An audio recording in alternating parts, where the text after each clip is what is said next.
हरिओम. सद्गुरू ओम मालती आई की जय. व्रजभूमीतील भक्तकथा मालेत मी अनुप्रिता थत्ते तुम्हा सर्वांचं स्वागत करते.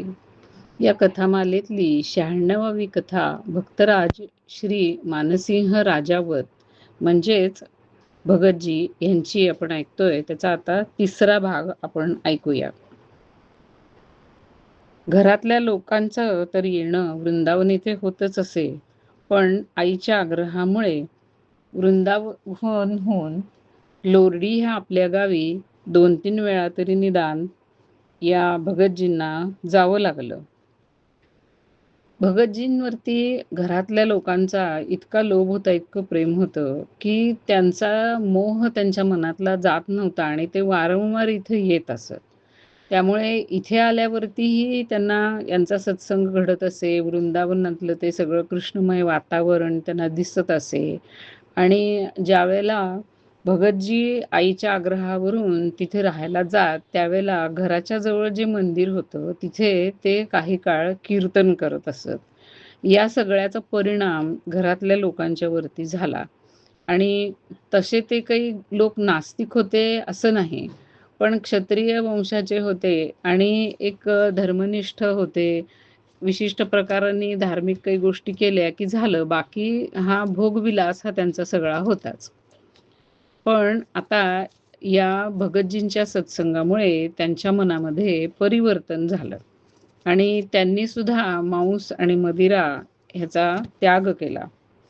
मानसिंहजींनी म्हणजेच भगतजींनी आपले भाऊ मदनसिंह आणि नारायणसिंह यांना गौडीय संप्रदायातल्या श्री कृपासिंधुदास बाबाजी यांच्याकडून दीक्षा देवविली. तसेच बहिणीला राधावल्लभ संप्रदायातील श्री रूपलाल गोस्वामी यांच्याकडून दीक्षा देवविली. काही दिवसानंतर रामकृष्णदास पंडित बाबाजी आपल्या राधाकृष्णाच्या धामाला निघून गेले. त्यांचा विरह भगतजींना सहन झाला नाही. ते दिवस रात्र हा बाबा हा राधे असे करून रडत राहिले. दुःखाचा एक उन्माद त्यांना चढला आणि त्याच्यामुळे ते इकडे तिकडे विमनस्क अवस्थेत भटकू लागले. घरातल्या लोकांना वाटलं की ह्यांना आता वेड लागलं आणि त्यांच्यावरती उपचार करण्यासाठी जबरदस्तीने घरातल्या लोकांनी त्यांना लोरडी ह्या गावी नेलं. भगतजींनी अर्थातच त्याचा विरोध केला आणि तो विरोध दाखवण्यासाठी तिकडे नेल्यानंतर त्यांनी खाणं पिणंच सोडून दिलं.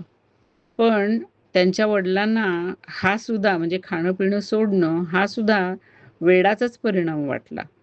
त्यांनी म्हणजे वडिलांनी या भगतजींच्या खोलीमध्ये वेगळ्या वेगळ्या प्रकारची फळं, मेवा मिठाई आणि अन्य प्रकारचे स्वादिष्ट खाद्यपदार्थ असे एका थाळीमध्ये वगैरे असे सजवून ठेवायला सुरुवात केली. वडिलांना वाटत होतं की इतकं सगळं सुंदर खाद्यपदार्थ पाहिल्यानंतर ह्यांना काहीतरी खाण्याची इच्छा होईल. पण 18 दिवसापर्यंत भगतजींनी काहीही खाल्लं नाही आणि ते आपल्या वडिलांना म्हणाले की मी वेडा नाहीये, जोपर्यंत तुम्ही मला वृंदावनात घेऊन जात नाही तोपर्यंत मी काहीही खाणार नाही. शेवटी वडिलांना त्यांना वृंदावन येथे घेऊन जावंच लागलं. तिथे वृंदावनमध्ये त्यांना नेलं आणि धीरजलालच्या बगीच्यामध्ये त्यांची राहण्याची व्यवस्था घरातल्या लोकांनी केली. 2 नोकर आणि 1 गाय हे त्यांच्या सेवेसाठी दिले. आता भगतजी तिथे राहू लागले आणि नोकर लोक गाय सांभाळू लागले.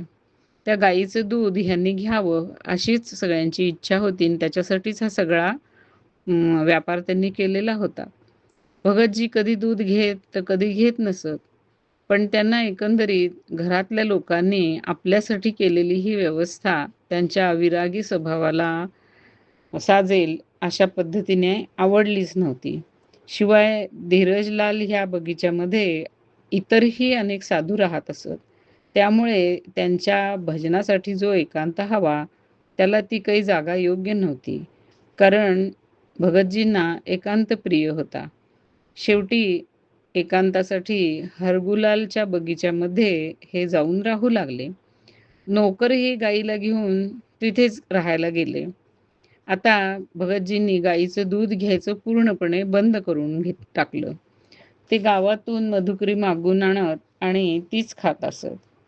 आता ह्या घरातल्या लोकांचा पाठलाग कसा बरं टाळावा, त्यातनं सुटका कशी करून घ्यावी, हे त्यांना कळेना.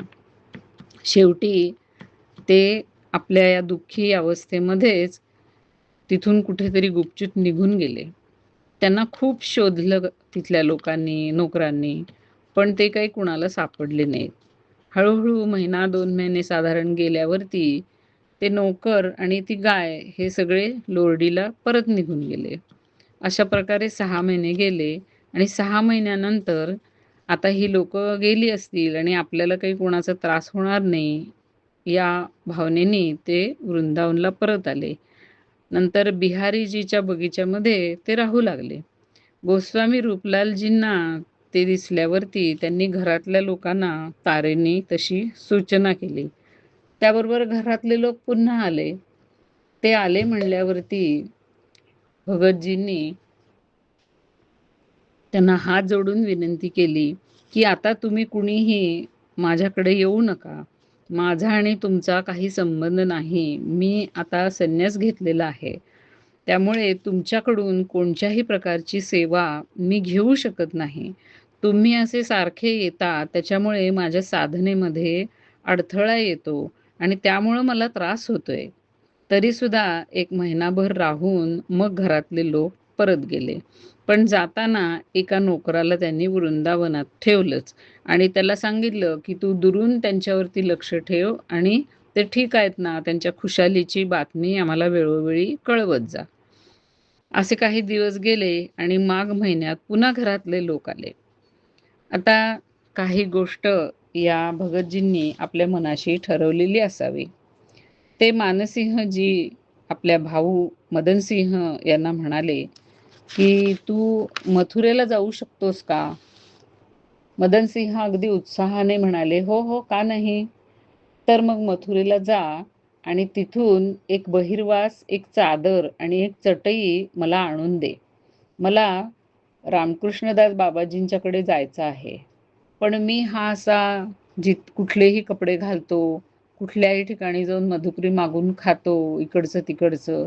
तर अशा अशुद्ध अवस्थेत त्यांच्याजवळ जाणं बरोबर नाही. त्यामुळं शुद्ध होऊन नवीन कपडे घालून मला त्यांच्याकडे जायचं आहे. आणि हे पहा, फाल्गुन महिना अगदी जवळच आलाय आता. त्यामुळे श्रीजींच्यासाठी एक अत्तराची बाटली आणि गुलाल हवा आहे, तेही तू घेऊन ये." घरातल्या लोकांना त्यांच्या बोलण्याचं अतिशय आश्चर्य वाटलं आणि ते सगळे अतिशय खुश झाले. त्यांना असं वाटलं, की ह्यांचं वेड आता संपलेलं आहे आणि डोकं ठिकाणावरती आलेलं आहे. आत्तापर्यंत अज्ञातवासातनं जेव्हा ते आले, तेव्हापासून एकदाही ते पंडित बाबांच्या समाधीवरती दर्शनाला गेलेले नाहीत. आणि आता त्यांना सगळं शुद्ध होऊन तिथं जायची इच्छा झालेली आहे आणि त्याच्यासाठी त्यांना काय नवीन कपडा पाहिजे आहे आणि ते सगळं आणायला ते आपल्याला सांगतायत. याचाच अर्थ काय, की त्यांची आता मानसिक अवस्था चांगली झालेली आहे. त्यामुळे आता अ, ते आपली आणखीनही काही सेवा बहुतेक स्वीकारतील. असं म्हणून मदनसिंह सगळी सामग्री घेऊन आले. भगतजी म्हणाले, "ते सगळी वस्त्र वगैरे धू आणि ते सगळं एक या कुटीमधल्या कोनाड्यामध्ये ठेवून दे." यांनी मदनसिंहांनी तसंच केलं. तसं सगळं झाल्यानंतर ते घरातल्या सगळ्या लोकांना, "आता तुम्ही परत जा," असा आग्रह करू लागले. मग शेवटी मदनसिंहांना सोडून बाकी सगळ्यांनी घरी जाण्याचा निश्चय केला. भगतजी मदनसिंहांना म्हणाले, की "बहीण, आई ह्यांना सगळ्यांना एकट्याने तू जायला सांगतोयस, तसं त्यांना एकट्याने सोडणं बरोबर नाही. तू सुद्धा त्यांच्याबरोबर गेलं पाहिजेस." शेवटी विवश होऊन मदनसिंह यांना सुद्धा त्यांच्याबरोबर परत जावं लागलं.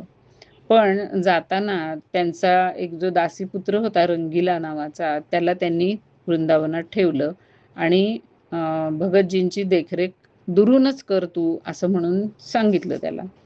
ते सगळे गेल्यानंतर 2 दिवसांनी विक्रम संवत 2002 माघ कृष्ण द्वितीयेच्या दिवशी सकाळी मानसिंहजी म्हणजेच भगतजी उठले. त्यांनी राधा वल्लभजींचं दर्शन केलं. त्याच्यानंतर कुणाकडून तरी एक कुल्हड दही मागून घेतलं. मग उडिया बाबाच्या आश्रमात रासलीला पाहिली. त्याच्यानंतर दावानल कुंड येथे स्नान केलं आणि ते दही पिऊन टाकलं आणि मग ते बिहारीजीच्या बगीच्यामध्ये आले. तो यांच्यावर देखरेख करण्यासाठी ठेवलेला जो नोकर होता रंगीला म्हणून, तोही काहीतरी कारण काढून त्या बागेमध्ये आला. भगतजींनी त्याला विचारलं, "तू भागवत निवास तुला माहीत आहे का?" तेव्हा तो म्हणाला, "मला माहिती नाहीये, पण तिथं जर जायचं असेल तर विचारत मी जाईन."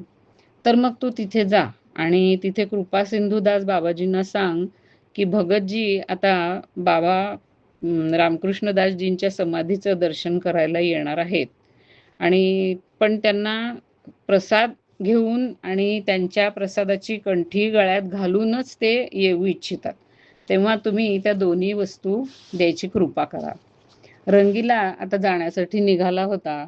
इतक्यात भगतजींच्या जन्मस्थानाच्या म्हणजे गावातले म्हणजे लोरडीचे श्री रघुनाथदास बाबा नावाचे एक साधू तिथं येऊन पोचले. ते कधी-कधी या भगतजींच्याकडं सत्संगासाठी येत असत. ते तिथं आल्यावरती खरं तर बाबांना कुणीही आपल्याजवळ नको होतं. म्हणून बाबा त्याला म्हणाले, की "रघुनाथदास बाबाजी, तुम्ही पण ह्या रंगिल्याच्या बरोबर त्या भागवत निवासला जा, कारण ह्याला भागवत निवास माहीत नाहीये." खरं तर रघुनाथदास बाबाजींना जायचं नव्हतं. पण आता यांची आज्ञा ते टाळूही शकत नव्हते. त्यामुळे ते या रंगीलाबरोबर तिकडे निघून गेले. रंगीला आणि रघुनाथदास बाबाजी हे दोघंही निघून गेल्यानंतर भगतजींनी नवीन कपडे घातले आणि चटई पसरली त्या कुटीमध्ये आणि त्या चटईवरती ते असे उताणे झोपले आणि अंगावर चादर घेतली. रंगीला त्या वस्तू घेऊन आला. दारातच त्याला हे समोर दृश्य दिसलं. ते दृश्य बघितल्यावरती तो एकदम अवाक झाला. बाबा म्हणजे भगतजी डोळे वर करून एकटक पाहत होते. अगदी स्थिर भावाने त्यांची नजर वरती होती. जणू काय ते कुणाची तरी प्रतीक्षा करत होते. डोळ्यातून अखंड अश्रुप्रवाह वाहत होता.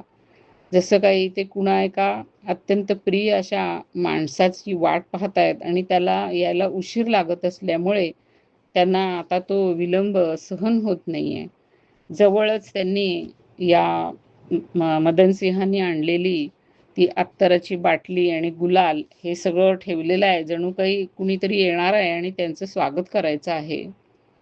हे सगळं पाहून चकित झालेला रंगीला दूरच उभा होता. त्याने हळूच हाक मारली, "राधे राधे, प्रसाद आणि कंठी मी घेऊन आलोय." रंगीलानी हे जरी म्हटलं तरी सुद्धा आपली वरची नजर न हलवता आणि त्याच्याकडे न पाहताच बाबांनी फक्त हात पुढे केला. रंगिलेने त्यांच्या हातावरती प्रसाद आणि कंठी ठेवली. भगतजींनी प्रसादाचा एक घास आपल्या तोंडात घातला आणि कंठी आपल्या गळ्यावरती ठेवली आणि त्यांचे डोळे असेच वरती लागलेले होते. त्यांची ही अवस्था पाहून रंगीला घाबरलाही आणि गोंधळलाही. त्याला काही समजेना. म्हणून पळत-पळत तो हरगुलाल सेठ यांचे मुनीम छाजूरामजी यांच्याकडे गेला. तेही त्या बागेतच राहत होते. त्यांना रंगीला म्हणाला, "कृपया तुम्ही चला आणि पहा भगतजींना काय होतंय ते काही मला समजत नाहीये आणि तुम्हाला जर बरोबर वाटलं तर डॉक्टरांना पण पटकन बोलवून घ्या." छाजूरामजी पळत-पळतच आले. दुरूनच त्यांनी भगतजींची ही अवस्था बघितली. त्यांनी निरीक्षण केलं, तेव्हा ते म्हणाले, की म्हणजे त्यांना असं वाटलं नाही, की काहीतरी शारीरिक त्रास या भगतजींना आहे. म्हणून त्यांनी रंगिलेला खूण केली. त्याला घेऊन ते दूर गेले बाहेर आणि मग त्याला म्हणाले, की "त्यांना काहीही त्रास होत नाहीये. मला असं वाटतंय, की ते ध्यानमग्न आहेत. तर तू त्यांच्या ध्यानात काही विघ्न आणू नको." गुपचूप दुरून त्यांच्याकडे लक्ष ठेवून बैस आणि जर त्याला वाटलं असं काही की त्यांना काहीतरी त्रास होतोय तर लगेच मला बोलवायला ये. असं म्हणून ते आपल्या खोलीमध्ये निघून गेले. रंगीला झोपडीकडे परत आला. परत येता येता त्याने भगतजींचा अतिशय धीमा असा स्वर ऐकला. ते म्हणत होते, "जय हो, जय हो." जसं काही ते कुणाला तरी अत्यंत आदराने अभिवादन करत आहेत. रंगीला झोपडीपाशी पोहोचला, दारापाशी गेला आणि दारातूनच त्यांनी म म भगतजींच्याकडे पाहिलं आणि त्याच्या लक्षात आलं, की भगतजी गेलेले आहेत आणि आपल्यासमोर त्यांचं फक्त पार्थिव शरीर पडलेलं आहे. भगतजी आपल्या सिद्ध सहचरी देहाने पंडित बाबाजींच्याकडे गेलेले होते आणि पंडित बाबाजींच्या मंजिरी स्वरूपाबरोबर आणि स्वतःच्या मंजिरी स्वरूपामध्ये ते निकुंजामध्ये राधाराणीच्या होळीच्या उत्सवावरती आपली राधाकृष्णांची ह्याची अत्तराची आणि गुलालाची सेवा सादर करण्यासाठी निघून गेलेले होते. हरिओम.